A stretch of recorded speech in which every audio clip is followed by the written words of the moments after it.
brindado la posibilidad de usar la Suprema Corte de Justicia, o continuará la Constitución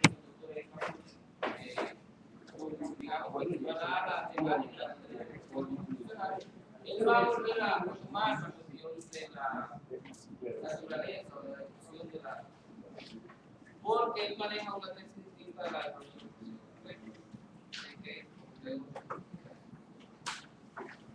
Buenas tardes.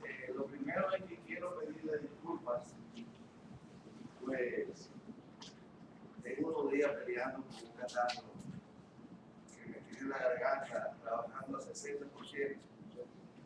Así que vamos a trabajar con esa debilidad y resaltar la desventaja que tiene seguir detrás de un caballero como el magistrado Cruzeta, quien domina en tanta profundidad en los temas y tiene un gran placer, porque la verdad siempre es un reto, ya lo hemos hecho otra vez en otros diplomados y trataremos de cubrir la expectativa.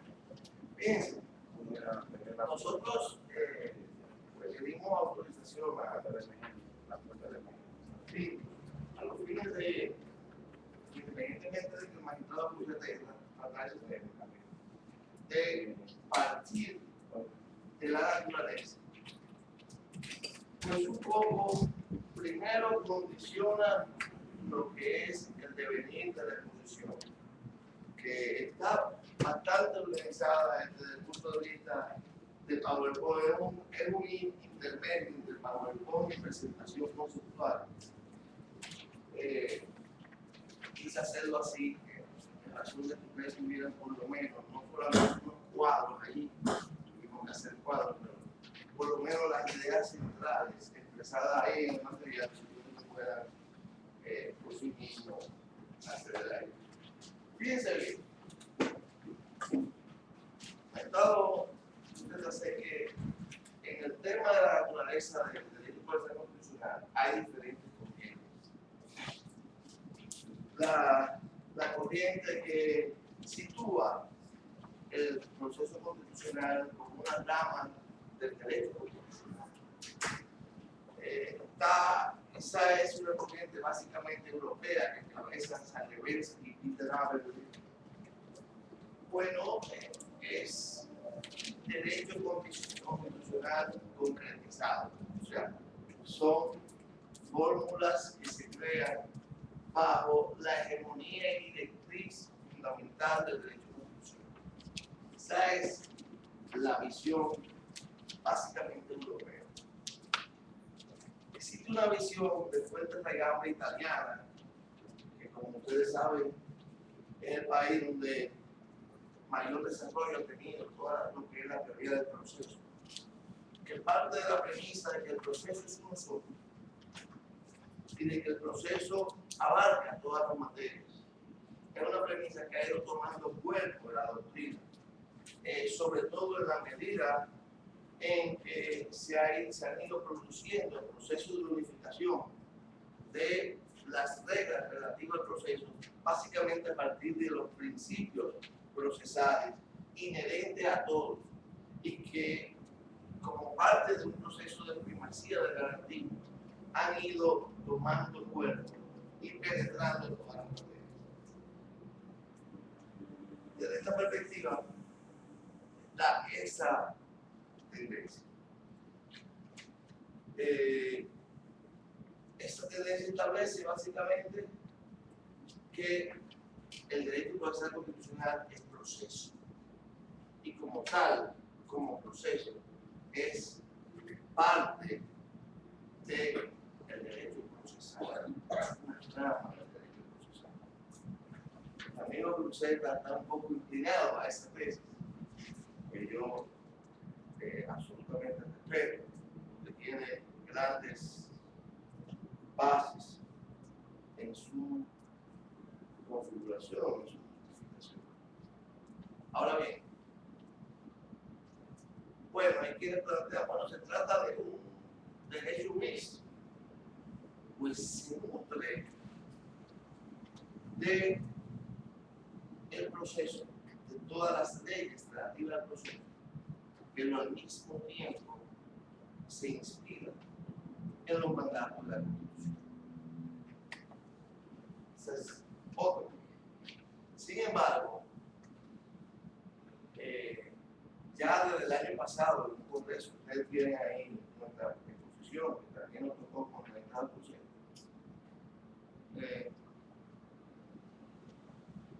Y lo tengo de la UTE y de Salgués. Existe una corriente, que es la minoritaria, en la que asume el derecho procesal constitucional como un derecho autónomo. Pablo Gossaini es de los principales precursores en América de esa corriente. Y voy a explicar brevemente cuál es el fundamento de este tema. Desde los primeros debates de Kelsen, bueno, toda la teoría de Kelsen, cuando usted analiza incluso los trabajos que son considerados pioneros en el tema de la justicia constitucional, lo que Kelsen elabora, lo que más desarrolló es una teoría del Estado. Realmente es una teoría del Estado. Esto quiere decir que lo que está construyendo un Estado. Y allí se genera la clásica y fundamental polémica entre Kelsen y Smith, que tiene que ver si se está politizando la justicia o judicializando la política. Es un terreno movedizo del cual hay autores que a día de hoy, como Danilo Solo, que establecen que al juez constitucional y a las normas del proceso constitucional está vedado incursionar en terreno de naturaleza política, una forma de invadir la separación de poderes y de asumir básicamente funciones que corresponden en este caso a la ley y en algunos casos al legislativo, vamos a tratar leyes. Pero fíjense bien que partiendo de esta teoría que se asume como una teoría de Estado, tenemos a un proceso constitucional que trasciende ambos ordenamientos, el puramente procesal y el puramente constitucional. Pues la clave de ello está en que aparece, y esta es la clave de la autonomía que nos referimos, o en la que creemos, que aparece el tema del paradigma constitucional, que es los procesos de constitucionalización de los ordenamientos, los procesos en virtud de los cuales la Constitución pasa de ser un mero enunciado,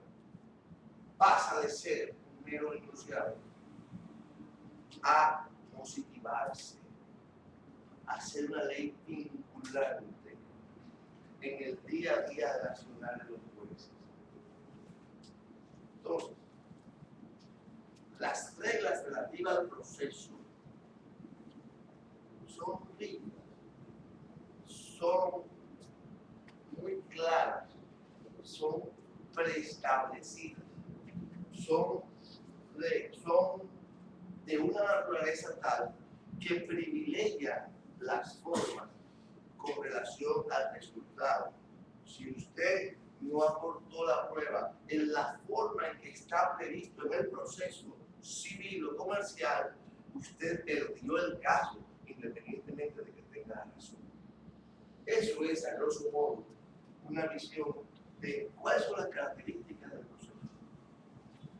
En materia constitucional se trata de un derecho muy genérico, muy intangible, el derecho a la salud, el derecho a la educación. Usted dirá, ¿con qué se come? El derecho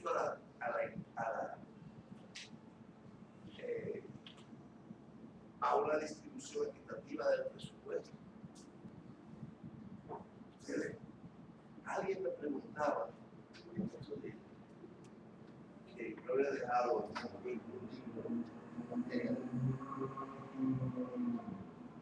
mesa de los sitios que estábamos unidos y una persona que es economista me dice, leyendo sobre teoría del proceso de.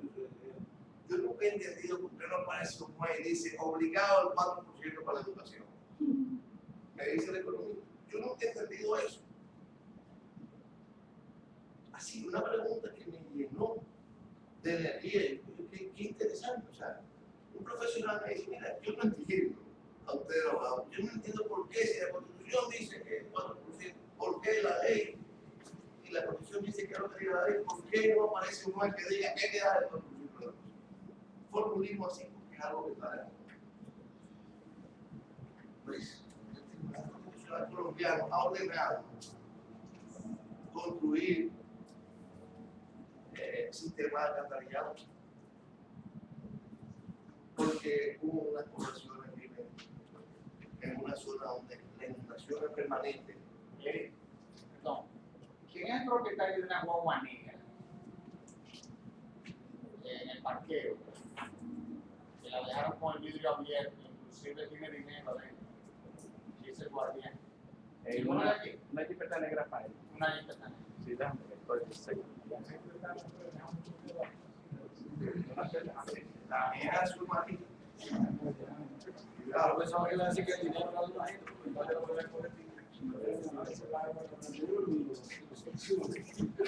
Bueno, o también el Tribunal Constitucional colombiano estableciendo la nulidad de un presupuesto aprobado por el Congreso. Porque la Constitución de Colombia estableció que había que priorizar la inversión en la frontera o en las zonas indígenas. Y el presupuesto no expresaba ese mandato. Cuidado, bueno, se está metiendo en las facultades del Congreso, está invadiendo el terreno del legislador, en este caso, o está invadiendo el terreno del Ejecutivo cuando ordena que se haga alcantarillado. Si la Constitución lo dice,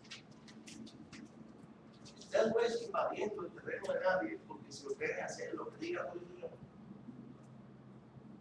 Entonces, ¿qué pasa? Yo entiendo que toda naturaleza se constituye y organiza en función, como dice ahí, de su propósito. ¿Cuál es el propósito del derecho procesal constitucional? ¿Cuál es su fin fundamental? Garantizar que los derechos fundamentales se tornen vivientes, caracterizando al Estado, en este caso social, democrático y de derecho, en un proceso de construcción y definición. Porque yo decía que todo cambia con el paradigma del constitucionalismo, porque ahora ya no somos un Estado liberal, como en la época de Kelsen, que lo que estaba en primacía en el fin del siglo XIX fue el liberalismo político, donde el paradigma del Estado era puramente la libertad. Ya no queremos llamar Estado social, democrático y de derecho, que hemos dado ese lujo, ¿no? Con todo un catálogo de derechos fundamentales que son preciosos, pero eso significa que sea el Estado, ¿no? Eso significa que sea el Estado dominicano. Y por eso es que hablo en un proceso de construcción y definición, porque significa que esos derechos fundamentales son los que van a dirigir el accionar de todo el Estado para que el Estado se vaya convirtiendo en lo que proclama ser en su Constitución. Entonces, ¿de dónde viene la tesis de quienes creemos en la autonomía? Muy sencillo. Es que el camino que tiene por delante el derecho procesal constitucional es mucho más trascendente que el proceso civil, que el proceso comercial, que el proceso de tierra. Y también tiene que vincularse a reglas procesales que son difíciles de entender en una naturaleza puramente constitucional. Es que tiene que nutrirse de la realidad histórica, de la realidad social, de de la realidad cultural, de la realidad política y al mismo tiempo del derecho procesal y del derecho constitucional para construir lo que se llama justicia a la medida de la dimensión humana.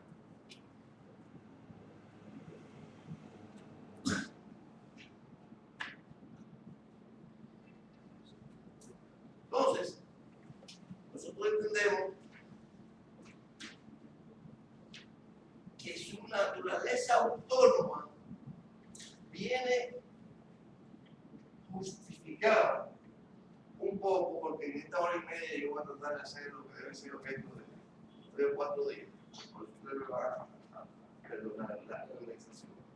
Me queda una hora.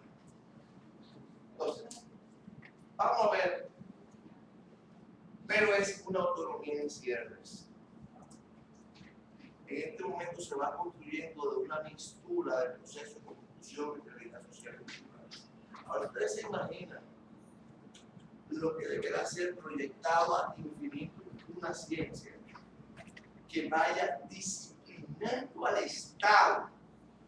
Y nosotros estamos concluyendo con el artículo 68. Esta ponencia termina con el artículo 68. Disciplinar a un Estado autoritario que desde que Santana lo creó, la Junta Gubernativa, a los constituyentes de San Cristóbal, ha sido un Estado fallido, sin principios democráticos, con una gran prevalencia del autoritarismo. Disciplinar a todo un Estado en una ciencia compleja es un trabajo hercúleo. Entonces, el Tribunal Constitucional, visto en esa dimensión que trasciende lo meramente jurídico y trasciende lo político, en una condición que ya trabaja no en la resolución de un conflicto, sino en la configuración de un Estado, se trata de un derecho autónomo en cierres. Vamos a avanzar. Ya me dieron el primer valor aquí con mi quedaba. ¿Por qué una ciencia debe ser? Eso puede ser condicional. No va a haber de ser del porque se construye a partir de realidades históricas, sociológicas, culturales, y desde ella, imbuidos y preñados de la voluntad o de lo que plantea los derechos fundamentales, organiza un mecanismo a fin de garantizar esos derechos. Entonces, los derechos fundamentales vienen en el factor que jalona a través de Nacional de la Justicia Constitucional el proceso de transformación del Estado a partir de los datos de la realidad. A partir de los datos de la realidad. Peter Aberle, gran jurista alemán, que ha trabajado el tema de la cultura como constitucional, la cultura como valor fundamental. Tiene un trabajo precioso sobre ese tema, pequeñito. Habla de que el derecho procesal constitucional se nutre de préstamos de otros derechos, como el procesal y el constitucional, que se van organizando y perfilando a través de una jurisprudencia autónoma del tribunal líder en materia de jurisprudencia procesal constitucional, que es el Tribunal Federal Constitucional Alemán. Que tengo que decir, porque siempre tengo que decirlo, por su gran valor, lo digo ahí, lo dije el año pasado, en el trabajo que ustedes tienen, es que fue el único tribunal constitucional del mundo que resistió los embates en contra del Estado de Derecho que generó el 11 de septiembre, que arrasó con el Estado de Derecho en Estados Unidos, que todavía tiene preso en Guantánamo, en Inglaterra, en toda parte del mundo se acabó el Estado de Derecho por el terrorismo, menos en Alemania. El Tribunal Constitucional además dijo, aunque fue un voto creado, el Tribunal Constitucional además dijo bien claro, aquí la intervención telefónica que demostrar su vulnera derechos.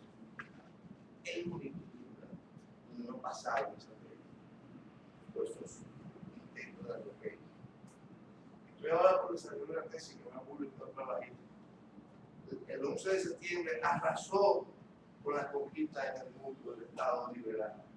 Y ahora la crisis financiera está arrasando con el Estado social, desmontando el Estado social europeo.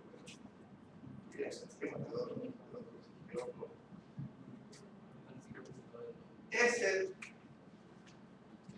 habla entonces, refiriéndose a la autonomía, de que, o refiriéndose a la característica del proceso constitucional que genera una interconexión entre todos los derechos, pues todos los derechos se unifican a través de los derechos fundamentales. El Estado busca garantizar ya no solo la libertad, sino que parte de la premisa de que la libertad no es plena,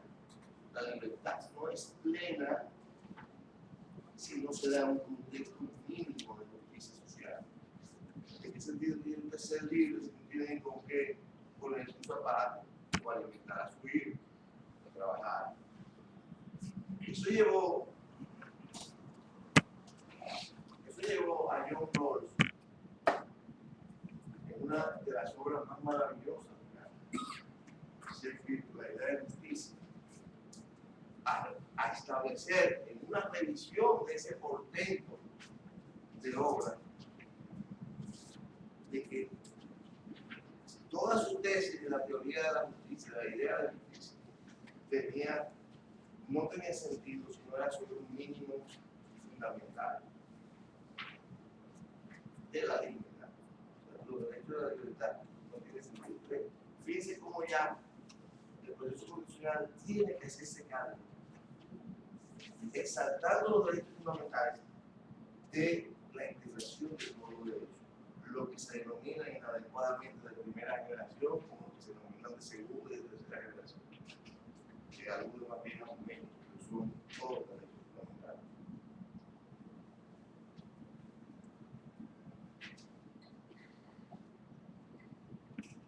Vamos rápido, y ya se lo expliqué. ¿Por qué se vincula con la tema del constitucionalismo? Porque precisamente lo que ha sucedido es que se ha inconstitucionalizado el ordenamiento por diversas vías. Tan sencillo como. Y tal virtud, el derecho constitucional adquiere un lugar privilegiado en el proceso de reconstitución y reconfiguración de los estados para convertirlo en estados verdaderamente sociales, democráticos y de derecho, en estados constitucionales de derecho. Ahora bien, en todo ello, en todo lo que es el derecho procesal constitucional, la teoría del derecho juega un papel fundamental porque se constituye en la herramienta para poder utilizar las herramientas propias del derecho en un contexto que esté vinculado a una teoría del Estado, al desarrollo y análisis de esa herramienta en el contexto del análisis del Estado. Entonces, resumiendo un poco esta primera parte, con proceso puro no es posible realizar los postulados del derecho constitucional. Al igual que con derecho constitucional puro, sin auxiliarse de factores históricos, sociales, culturales y procesales, tampoco es posible. Es por ello que entendemos que la disciplina proyectada en el tiempo, o sea, el derecho constitucional, trasciende a ambas y se proyecta como ciencia, como un gran potencial de autonomía salud, en la medida en que tiene que reconstituir, redefinir unas relaciones de poder al interior del Estado para, redefiniéndolas, ir configurando el Estado constitucional moderno.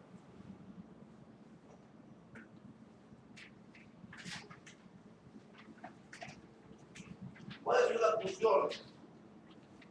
Materializar la Constitución, los derechos fundamentales.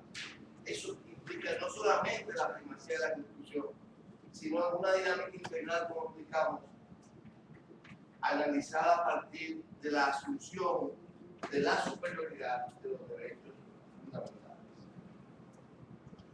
Nosotros en el evento, ustedes tienen ahí, nos atrevimos a decir que así como Capelletti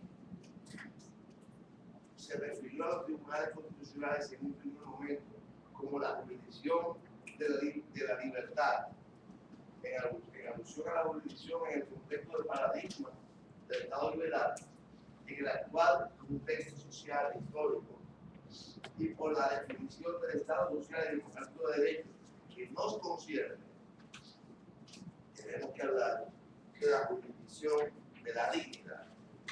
¿Por qué ya la jurisdicción de la dignidad? Porque tiene que tutelar derechos fundamentales, porque tiene que disciplinar al Estado, porque tiene que crear las condiciones para un Estado más justo y más equilibrado, más verdaderamente democrático, verdaderamente social. Y entonces por eso hablamos de la jurisdicción de la dignidad en un parafraseo de la expresión que hizo famosa la doctrina jurídica Capelletti. Ustedes están viendo bien, porque no tengo control allá para ir un rato para allá. Ahorita voy a terminar con tu artículo.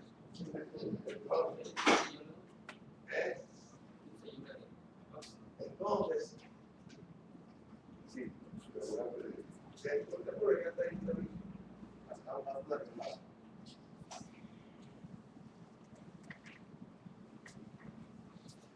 Entonces,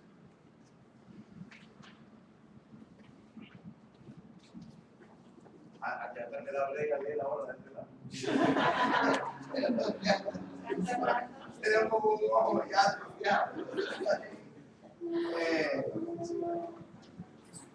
Vamos a ver ahora, en el contexto del derecho procesal constitucional, los temas de jurisdicción, acción y proceso. Esto lo organizaron y quiero que realizar. Jurisdicción, como ustedes todos saben, es la acción del Estado de los no solamente encargados de resolver los conflictos en donde esté en juego normas fundamentales.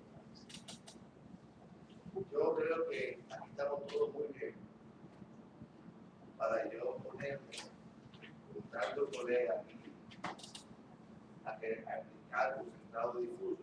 Ustedes todos saben, yo mandé un material que publiqué en el contexto.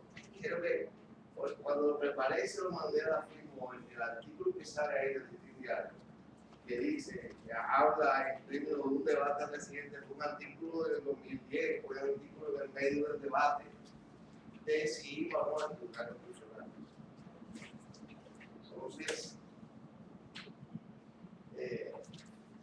allí explicamos un poco cómo en la República Dominicana coexiste control concentrado y control difuso, eso ustedes lo saben. Pero ahí en el trabajo le pongo que a diferencia de lo que piensa mucha gente, ese es un fenómeno latinoamericano que parte de la necesidad de enfatizar lo que es la tutela de los derechos fundamentales en países con tradición autoritaria y dictatorial. Entonces, dejar los dos, ahí incluso hago algunas citas de el presidente de la Suprema Corte de Justicia de Costa Rica, Mora Paulino, donde ya analizando otros textos y otros autores, establece claramente que este modelo de tribunal es un verdadero modelo latinoamericano, no es un híbrido, no es que como un humano no, es un verdadero modelo que lo que hace es buscar la mejor manera, allí donde había una tradición de menoscabo de la norma constitucional, en nuestra cultura política, institucional y jurídica, promover su desarrollo. Bueno, en ambos casos, lo que se procura es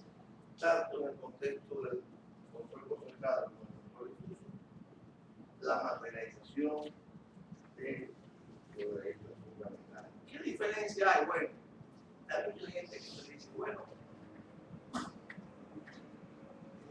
la diferencia es que esto debe de respetar siempre las reglas procesales de la materia de que se trate de el control difuso, o sea, en el contexto de un debate particular, pero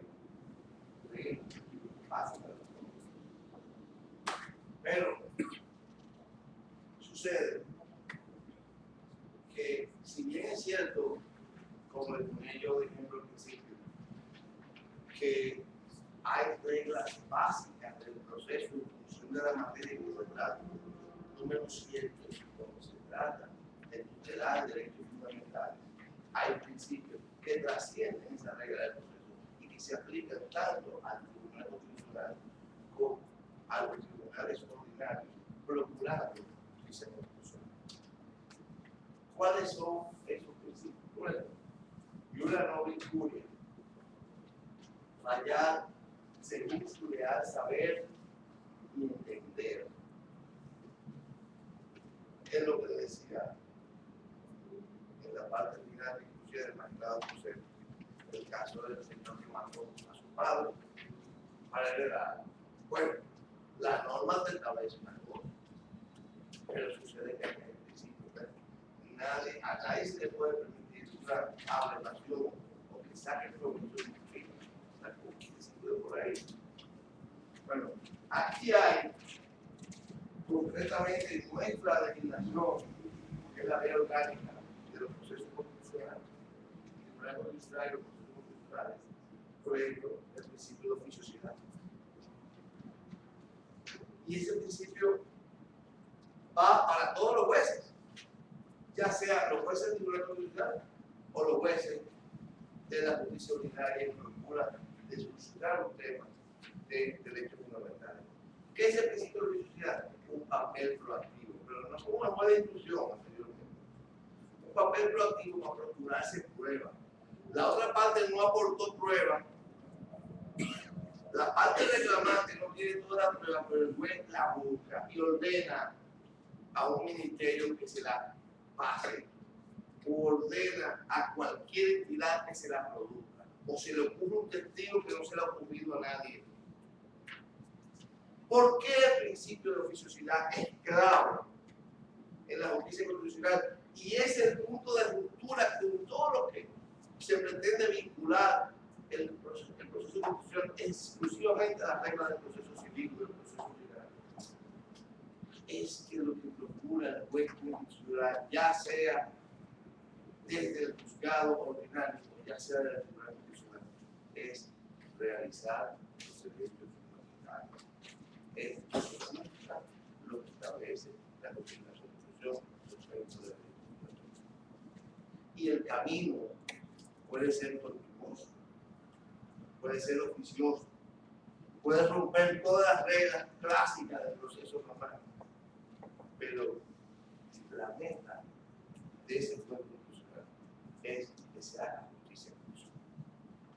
Es un punto esencial para entender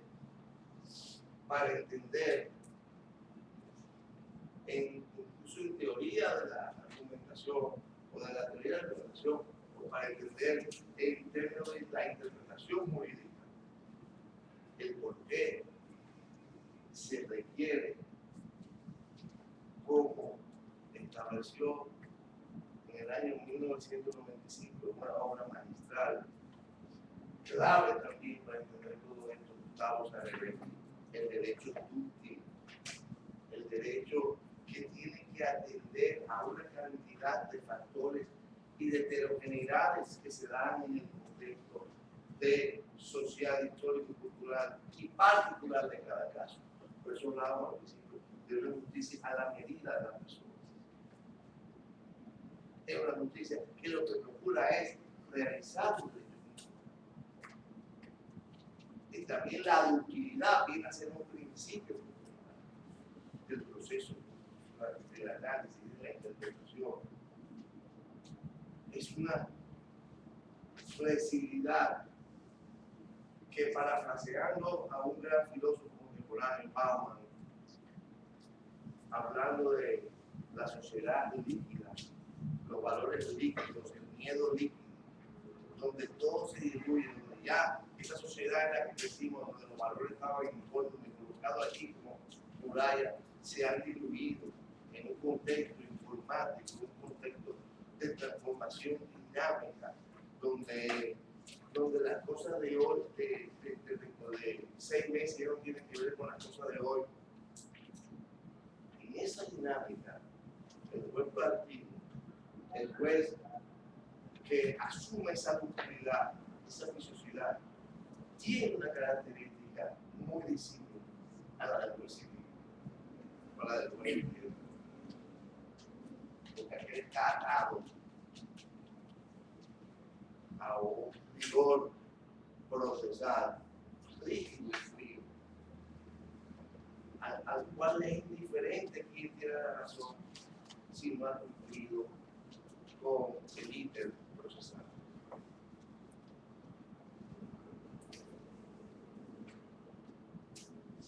O sea que las reglas van para los que quieran. Hay una gran confusión en la comunidad jurídica que me la pregunta en todos los seminarios. No, pero cuando se trata de del control difuso y estemos ante un tribunal ordinario, es la regla de ese tribunal, y la regla de ese tribunal, sí, pero no.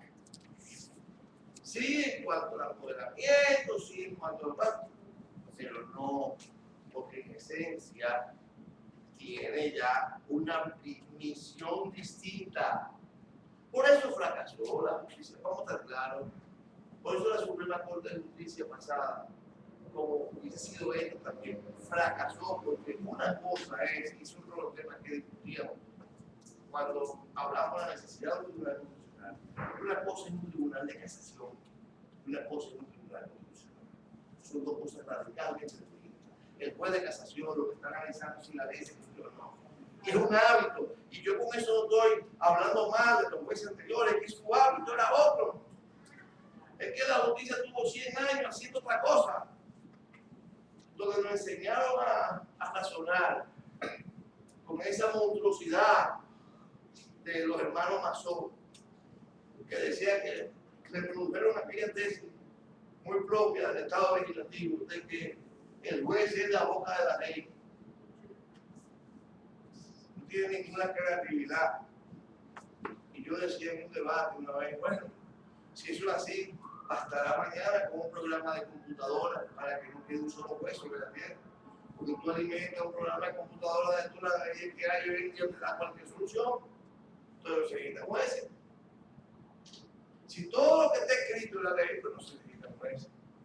Pero por eso fracasó la justicia constitucional en manos de la Suprema Corte de Justicia, porque no es su naturaleza. Ahora, la misión del Tribunal Constitucional, como sucede en España, es disciplinada ahora las autoridades, porque ciertamente el control difuso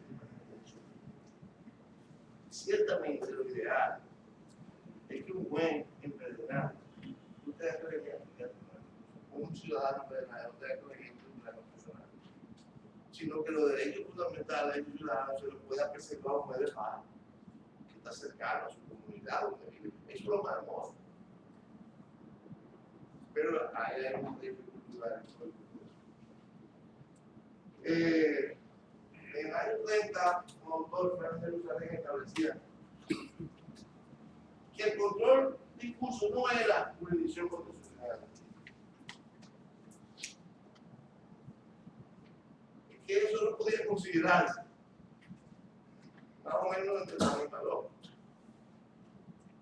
Que el verdadero control constitucional era el del tribunal constitucional, que se declaró en Austria. Ese fue el famoso debate entre la corriente americana de Marbury Madison y el tema de tribunal constitucional. Sigamos. Dígame. Sí, con su permiso, tengo que retirar un asunto de conflicto para que ustedes puedan dar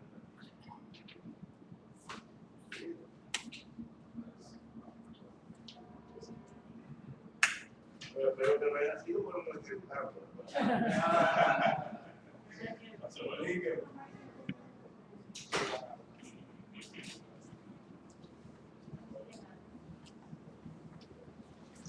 Acción, ya vimos jurisdicción.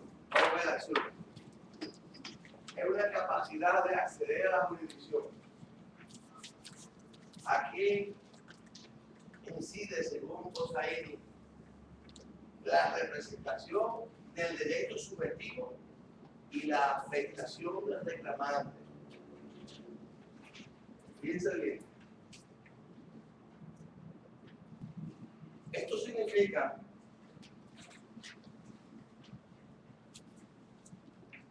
algo que también hace una diferencia. Aquí el tema relativo a la calidad, al interés legítimo para accionar no es suficiente. Aquí no es suficiente que te estén inculcando un derecho, que te estén vulnerando un derecho, o como en algunos casos que haya la potencialidad de que aquí ya, aparte de que exista eso, se requiere de que se trate de un derecho fundamental, no de cualquier derecho. No de cualquier derecho. Ahí vamos a entrar en un derecho de teoría, de que es un derecho fundamental o que no lo son. Yo me voy por la más excelente y miren que odio la excelencia. Es lo que está establecido en la Constitución y lo que acaba de declarar como derecho fundamental.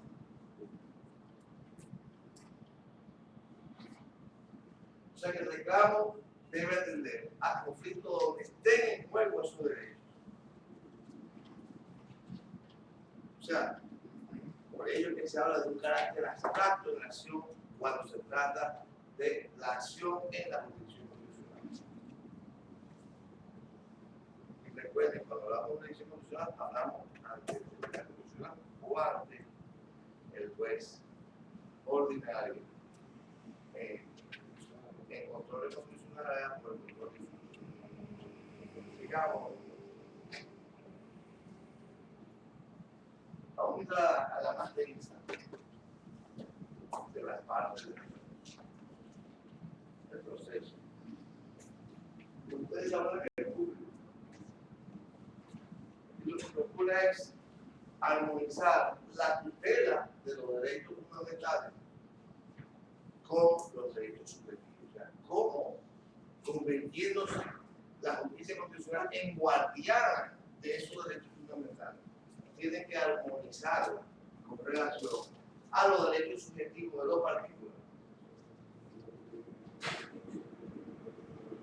Fíjense, eso implica que tú configuras el proceso a partir de cada caso. Es, como habíamos dicho hace un rato, una justicia a la medida del caso particular. Por eso, el clásico error de subsumir los hechos en el derecho, que es propio de otro tipo de razonamiento en la teoría de la interpretación. Aquí lo que vamos a auscultar el derecho a partir de la dinámica de los hechos, y en este caso, los derechos fundamentales.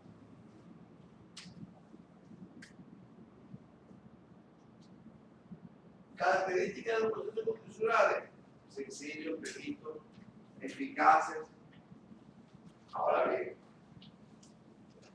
esa eficacia, esa sencillez, esa celeridad, esa rapidez,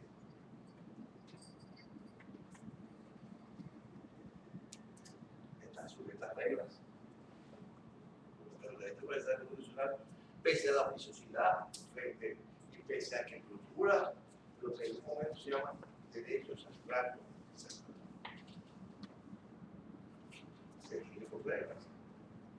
Y también tienen que preservar derechos fundamentales, como es el derecho al debido proceso, y ha sido designado como tal hasta por decisión de la Corte Interamericana de Derechos. El debido proceso proceso es fundamental, porque una urgencia, una necesidad, un daño inminente que tiene el poder constitucional no lo puede llevar a proteger los derechos de ser informado y de participar de la participación. Por más claro que sea el sistema. Ahí tiene que atemperarse las reglas del proceso que garanticen su idoneidad y que garanticen el respeto de las partes. Sí.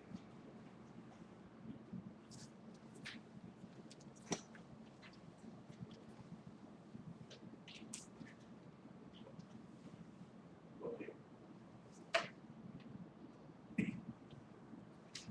Fíjense que ahora nos encontramos no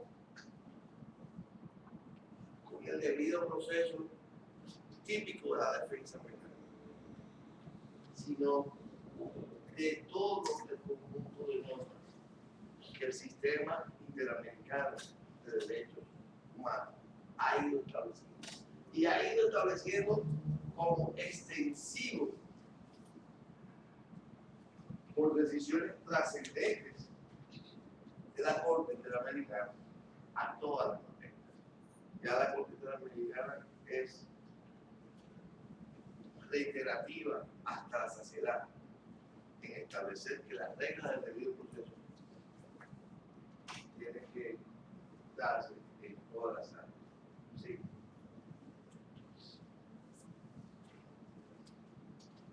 Ustedes todos conocen el derecho a ser oído, el derecho al proceso, el derecho al plazo razonable, el derecho al juez natural, el derecho a una sentencia efectiva, o sea, a que la sentencia sea real y efectivamente útil. Ustedes van a ver esto en otro momento de este seminario, y por lo tanto no vamos a entrar en mucho detalle. Ahora bien, aquí sí tenemos que hacer una parada. Particularidades del proceso constitucional, en el derecho procesal.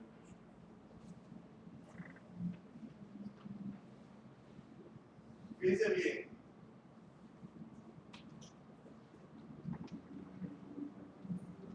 como hemos explicado, aquí en la tutela de derechos fundamentales la función del juez se modifica por la elección de la justicia. Y esto sucede con ambos sistemas de justicia, tanto en el difuso como en el constitucional. Vamos a ver entonces bilateralidad contradictoria.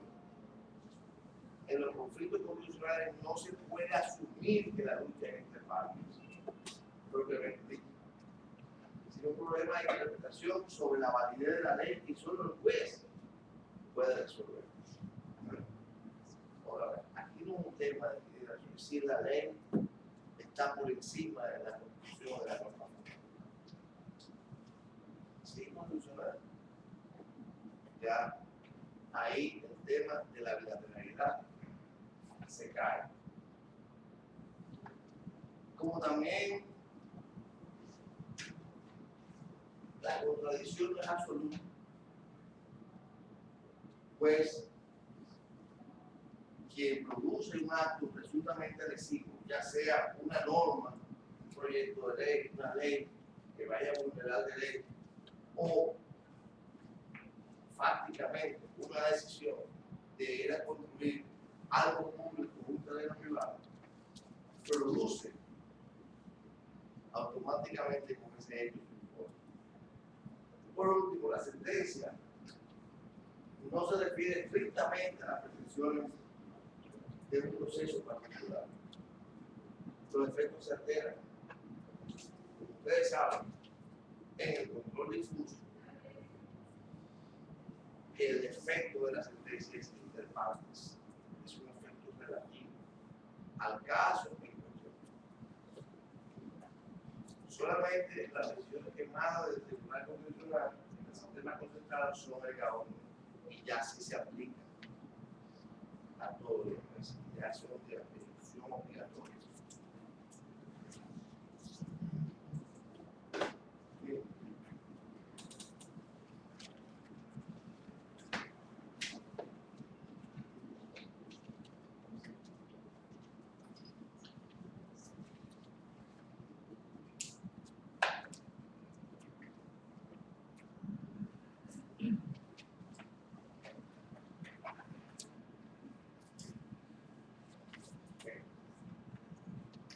Vamos aquí a ver un poco rápido.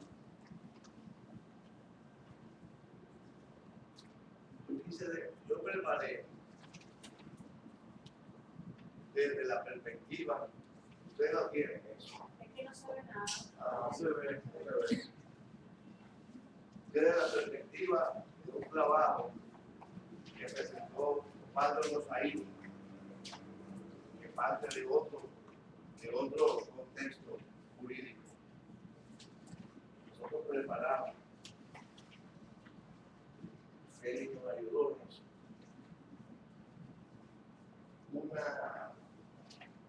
una estructuración general del derecho procesal constitucional visto íntegramente.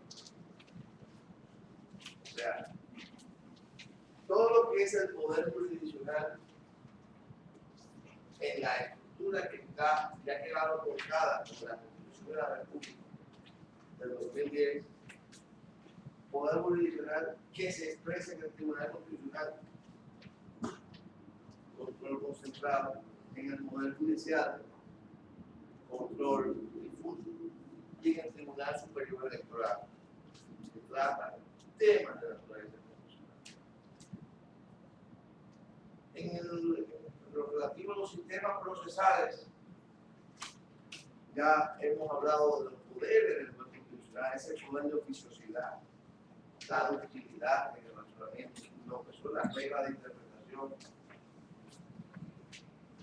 las sentencias, el carácter de la sentencia constitucional en ambos casos, la obligatoriedad del respeto al debido proceso y en ello ya la motivación, la legitimación, la prueba, las cosas juzgadas y la ejecución de la sentencia.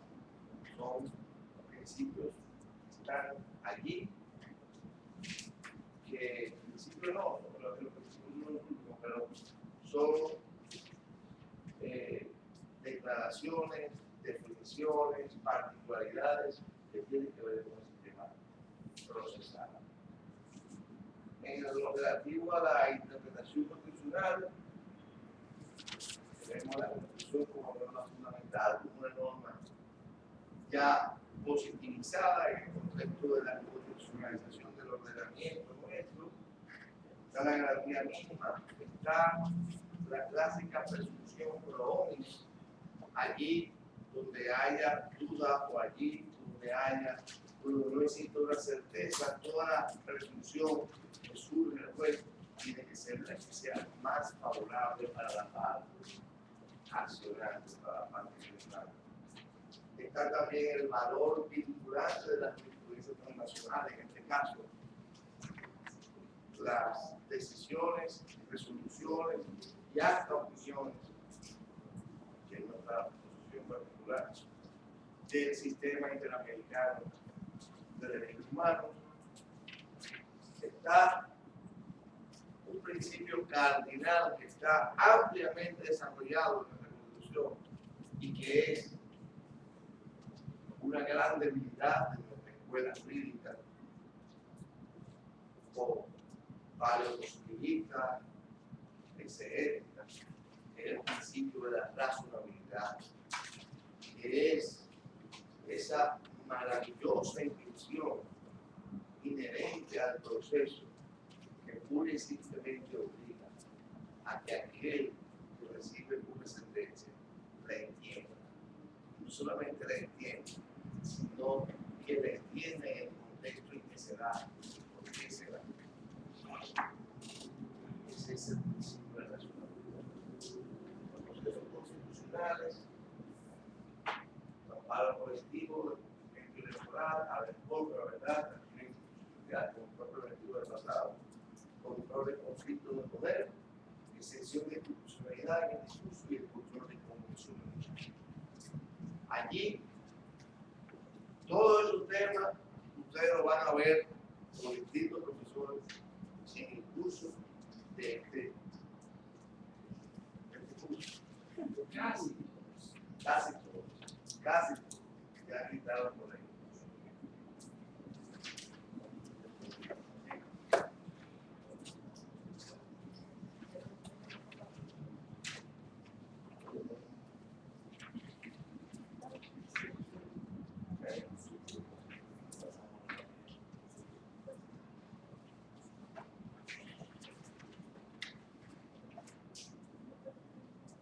Para que pueda quedar dos minutos para cualquier pregunta, comentario, idea, contradicción.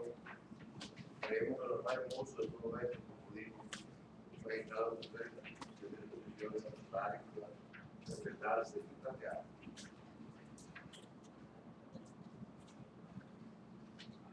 La legitimidad de la justicia constitucional. ¿Cuáles son los desafíos? Bueno, los desafíos son muchos, pero yo quise ceñirme a tres que tratan de abarcar lo que quiero más importante.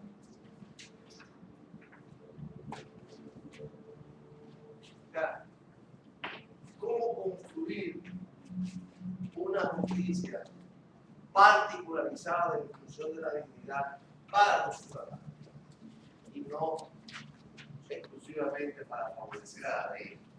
Eso tiene una dimensión nociológica, o sea, de teoría del conocimiento, clave.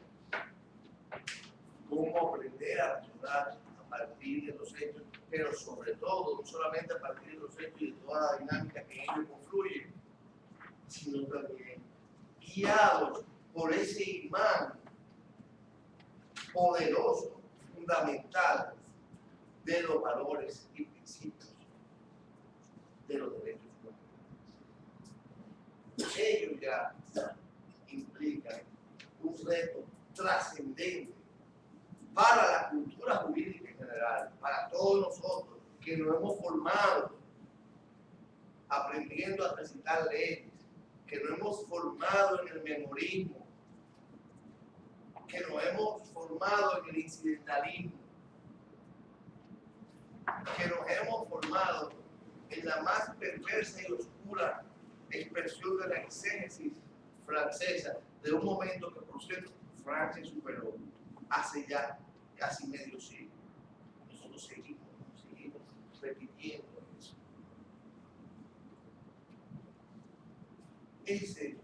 Esa justicia, la medida del ciudadano, construirla conceptualmente es un gran reto para nuestra comunidad jurídica, pero sobre todo para la justicia constitucional, para todo el sistema de justicia, porque incluyo a la justicia ordinaria que debe ser. Aquí viene otro tema, después de democracia. ¿Qué sentido tiene que el Tribunal Constitucional esté integrado por gente que no cree en la democracia, no cree en el Estado social y democrático? ¿Qué sentido tiene eso? Ninguno. Porque ese juez va a ser como que estaba presentación. Va a buscar cualquier discurso para el mundo, por una razón ideológica. Nosotros, Ferrayoli plantea que la realización de la justicia constitucional no es posible sin una justicia democrática, sin una justicia comprometida con los principios y valores de la democracia, del Estado social y democrático de derecho. Eso significa que aunque ustedes dejen a los gays de respetar este derecho, si la Constitución o los derechos le da un espacio a ese ser humano en una sociedad determinada, independientemente de su parecer particular. El juez democrático es un juez que lucha por preservar los valores y los principios de la democracia, que implica respeto a la diversidad, respeto a la heterogeneidad, respeto a que las mayorías no son aplastantes, respeto a que si usted tiene la mayoría, no es para aplastar a la minoría, sino que la minoría tiene derechos dentro de una sociedad determinada. Si somos un Estado, si vamos a estar un Estado religioso, fundamentalista, eso es otra cosa. Y ahí estaremos entrando en un tipo de autoritarismo. Porque la mayoría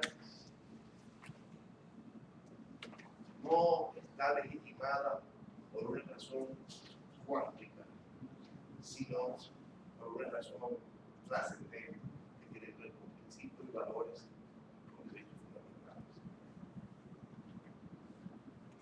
Fíjense bien, en el reto de desafío, como le decía yo al principio de la comisión, quise, leyendo el artículo 68 de la Constitución, este es el mejor escenario para hablar de los desafíos. Garantía de los derechos fundamentales. La Constitución garantiza la efectividad de los derechos fundamentales a través de los mecanismos de tutela, protección que ofrecen a la persona la posibilidad de obtener la realización de sus derechos frente a los sujetos obligados por deudores de los mismos. Los derechos fundamentales vinculan a todos los poderes públicos, los cuales deben garantizar su efectividad en los términos, efectividad en los términos establecidos por la presente Constitución y por la ley. ¿Por qué quise traer ese artículo? Porque se explica por sí solo, voy a hacer reto, disciplinar al Estado, disciplinar al poder público, disciplinar a la sociedad, disciplinar a la ciudadanía. Es una misión trascendente, por eso hablamos de autonomía en ciernes, porque es un desarrollo que va a tomar años, muchos años, pero que hay que iniciar para superar este paleolítico jurídico en el que hemos estado inmersos. Es clave que asumamos que entre los retos y desafíos está que el Estado verdaderamente se transforme, y eso no puede suceder sin la transformación de los operadores jurídicos, sin la transformación de quienes dirigen la institución, en su concepción, sin que, como me decía ese economista, ¿por qué no aparece un que obliga al 4% si eso está inscrito? Porque también tiene que estar convencido él o la presidente, como también tiene que estar convencido él o la ministra, porque también tiene que estar convencido él o las legisladoras y legisladores. Porque por ahí pasa el que se apruebe el 4%, poder ejecutivo, poder legislativo, comunidad académica, educativa, gremios educativos. Pasa por una colectividad que interiorice los principios y valores de la Constitución. Entonces se trata de un pacto que es que el respeto a ese pacto, en principio, es lo que tiene a Chile donde está, ya siendo la novena economía de porque salió una dictadura. Esos son los pasos que tienen a Colombia avanzando adelantadamente. O sea, el apego, la búsqueda de la equidad social, o a Brasil, o a Europa resistiendo la embestida de la crisis financiera. Entonces, esto implica una transformación de todos. El reto del proceso del derecho constitucional es pura y simplemente construir un Estado conforme lo manda y ordena nuestro techo constitucional. Por eso es en esencia una teoría del Estado que, utilizando la teoría del derecho, lo que procura es trascender la pura normatividad jurídica, el propio mundo jurídico, y trascender el propio mundo político, disciplinando al mundo político para que se desenvuelva dentro de los cauces mandados en la Constitución y por ello pueda ser un factor significativo en la construcción de otros campos. Por eso que cuando desarrolla el está desarrollando la teoría del Estado. Y por eso nosotros decíamos, búsquete la primera página. Y por eso nosotros decíamos, en la primera página, ya está, que toda la voz, que toda la naturaleza se constituye y organiza en función de sus propósitos. Y aquí lo que voy es la realización en el Estado de los derechos fundamentales. Muchas gracias.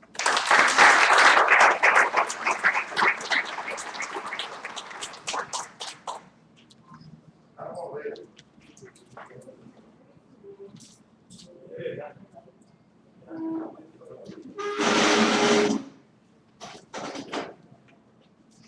Levantar aquí usted. Yo quiero decir por el último amigo. Usted. Sí. Sí, me pareció muy interesante y me gustaría saber cuál es la tesis contraria. Usted se refería en su exposición de que el sistema interamericano de derechos humanos, usted dijo, hizo la énfasis que usted considera que las opiniones consultivas también lo integran. Hay una teoría que dice que esas opiniones consultivas son vinculadas. Son vinculadas. ¿Cómo? ¿Quiénes son quienes que no son? Hay que exactamente que La mayoría dicen que no son. la mayor parte de las dicen que no son, hay quienes le dicen que sí, hay quienes le dicen que las medidas cautelares no son vinculadas, hay quienes dicen que sí. O sea, lo que hay una dignidad de criterio que la sentencia de la Corte Interamericana, eso es lo que tiene una dignidad de criterio. Pero si usted lee la resolución 1920 de la Suprema del año 2003, usted va a ver que se va más allá que se va más allá de la pura de la pura decisión del Tribunal Constitucional. Busca dos instancias más adelante. Ya hay casos contenciosos para la propia Corte Internacional. Ah, exactamente. Pero ya es otro tema. Ya es otro tema. La Suprema se llevó la Convención Americana de cabeza para la ahí hay un tema y usted debe tener la honestidad de decir que son posiciones una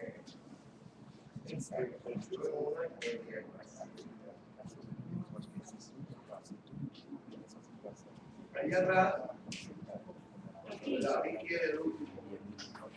Sí, yo tengo una inquietud y es con relación a que algunos expertos en la materia consideran que en el caso de lo que tiene que versar sobre los tratados internacionales y en torno a lo que es el artículo 6 de la Constitución, el primero se coloca por encima, no se considera en el orden, en el ordenamiento jurídico de forma sistemática. Me gustaría escuchar su opinión al respecto.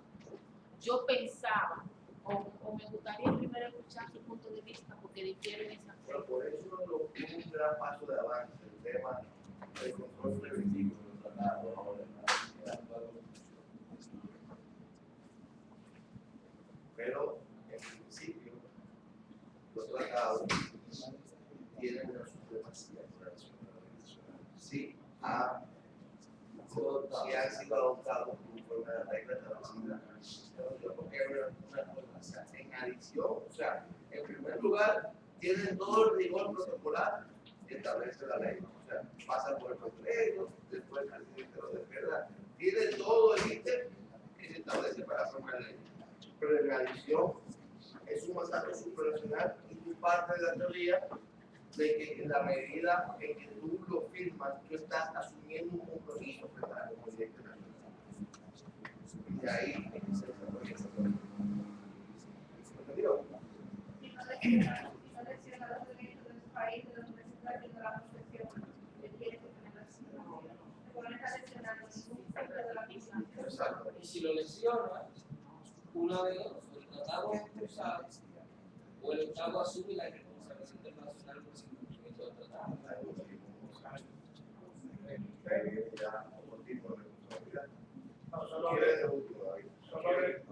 Allá hay una más. El señor aquí. No. Ah, ok. Me llamó mucho la atención que tal vez este es un tema para literatura, pero brevemente quisiera saber. Usted hablaba de la democracia, que es una de las experiencias, sencillamente una mayoría participativa. Cuando hablamos del buen democrático, yo pensaba entonces, ¿cómo puede, por ejemplo, pues, ser democrático, permitir que lo que percibe una minoría defina el acuerdo de una mayoría?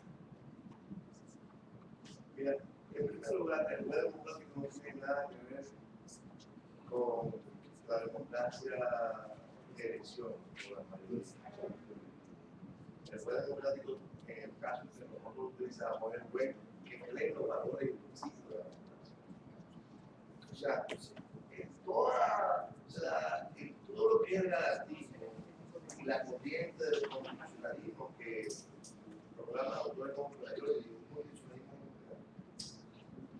parte del famoso debate histórico entre un naturalismo y un positivismo. O sea, cómo hay normas que tienen que ver con derechos fundamentales, con derechos que trascienden y que están más allá del decisionismo de un parlamento, como el derecho a la vida, como el derecho a la dignidad, como son derechos humanos fundamentales, que en un contexto se entiende que el poder democrático tiene que preservar esos derechos por encima de que quiera, de que una mayoría crea en otra cosa. Hay derechos fundamentales que son trascendentes, que vienen del derecho natural. Eso se acusaba a esta corriente de que estaba muy influenciada por el derecho natural, por el derecho que antes era considerado de orden exclusivamente moral.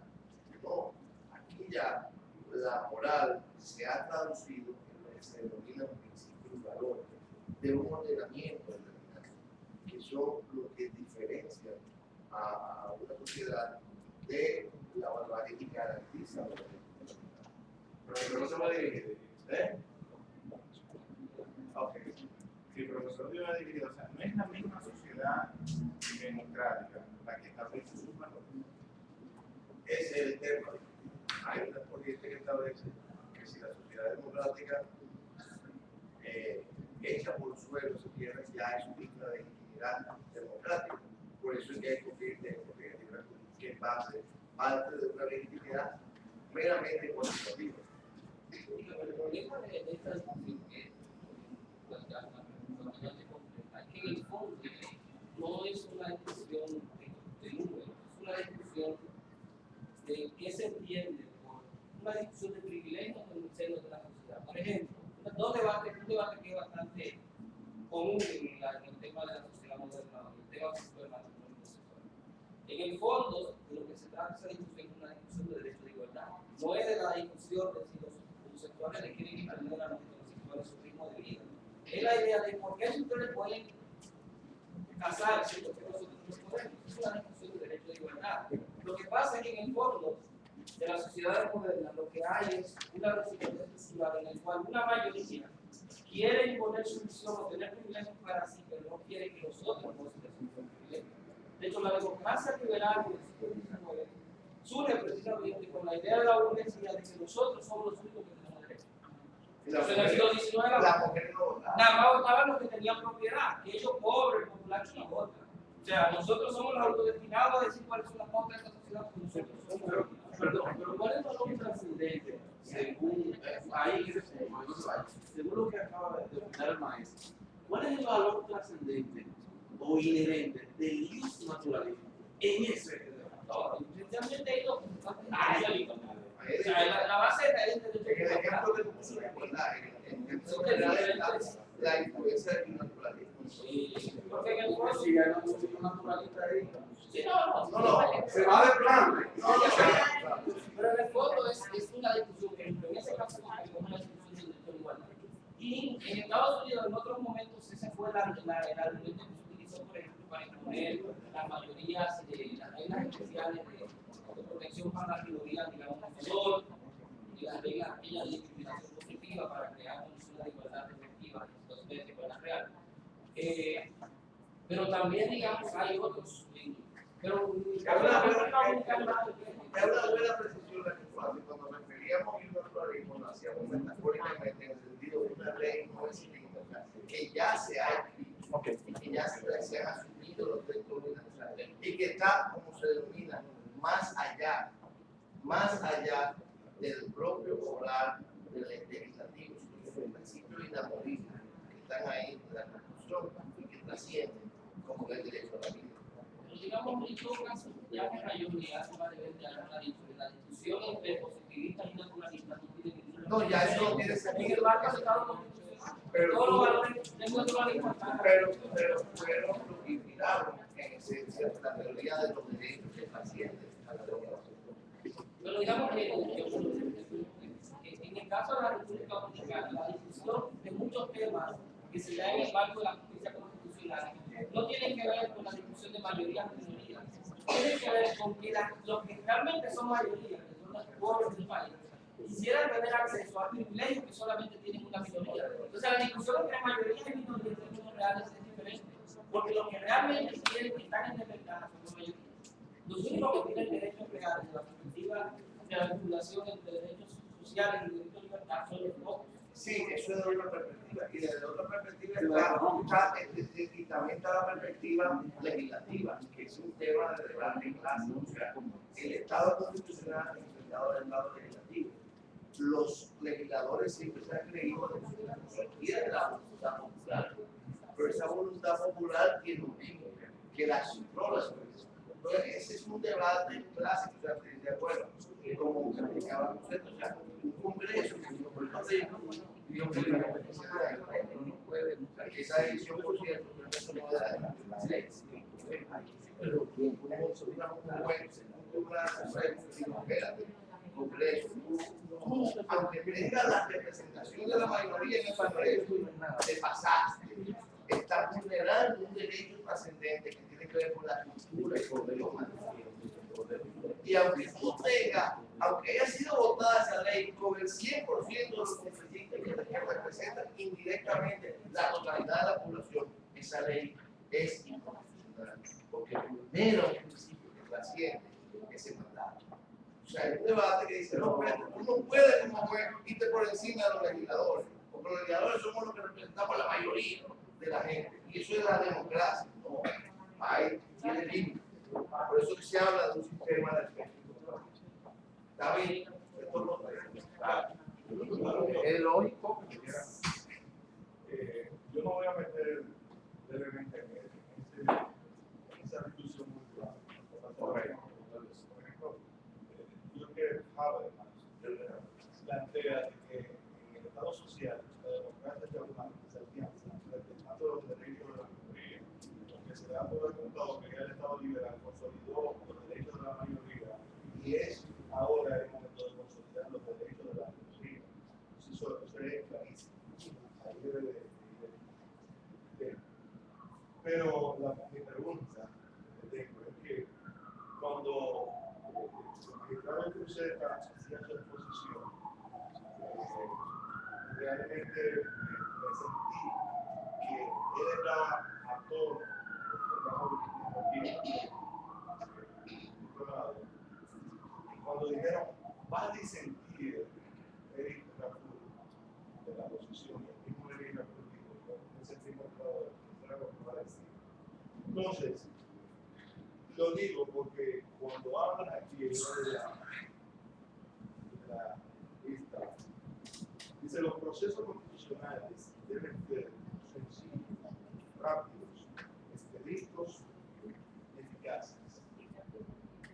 Y más adelante vuelve con el sepantando francés. Sin embargo, deben de representar garantías del debido proceso, procedimientos establecidos en las leyes, proceso de libertad, proceso de la dignidad. Entonces ahí es donde yo, como así yo lo saqué, tiene la pregunta.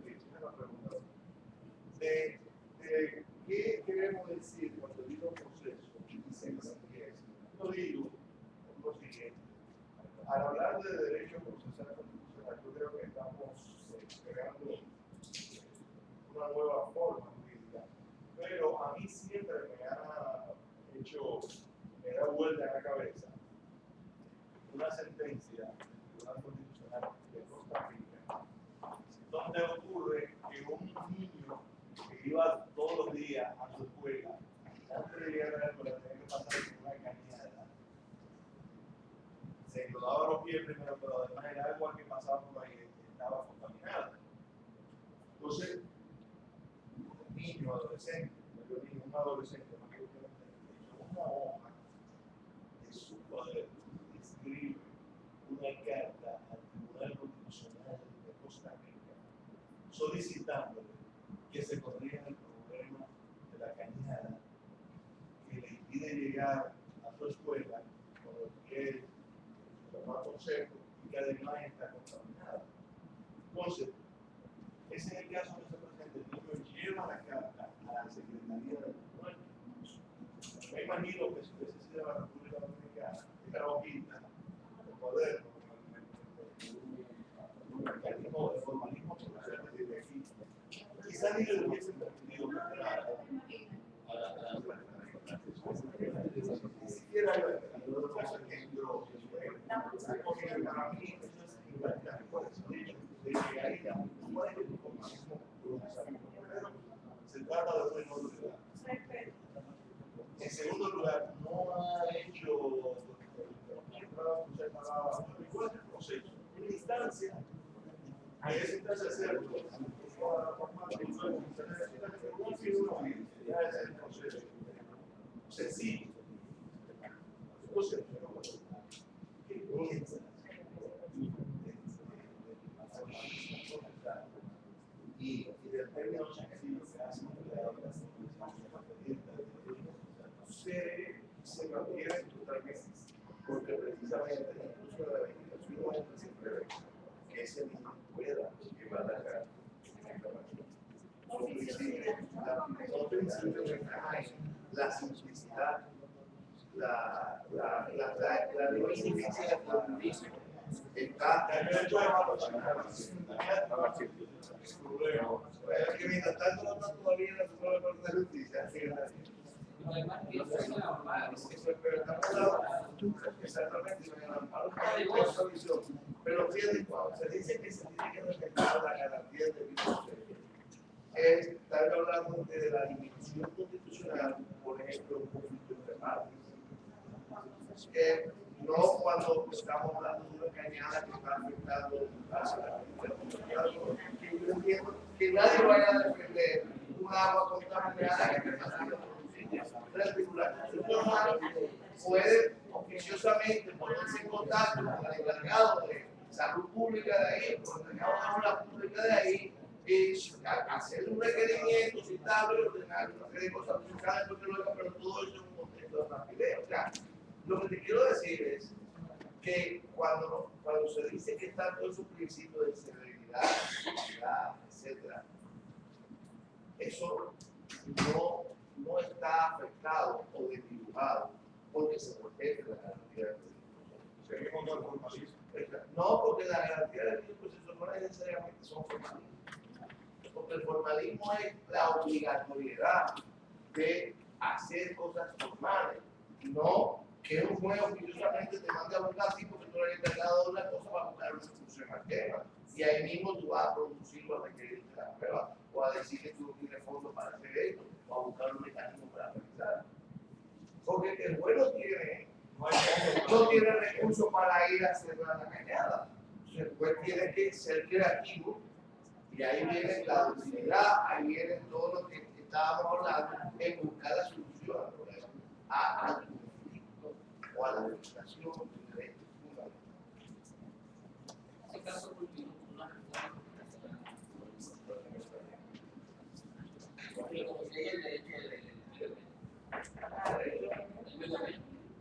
O sea, el caso llegó la sala cuarta de una especie de sentencia presionando los procesos de la asamblea con una decisión constitucional y el derecho al medio ambiente. Yo creo lo que es similar también, no hay una solución que llegar. Hubo uno que los padres no sometieron por un supuesto abuso y una cárcel. Este es el caso de dice que el niño de la sala que tenga un niño a los 8 años. Bueno, señores,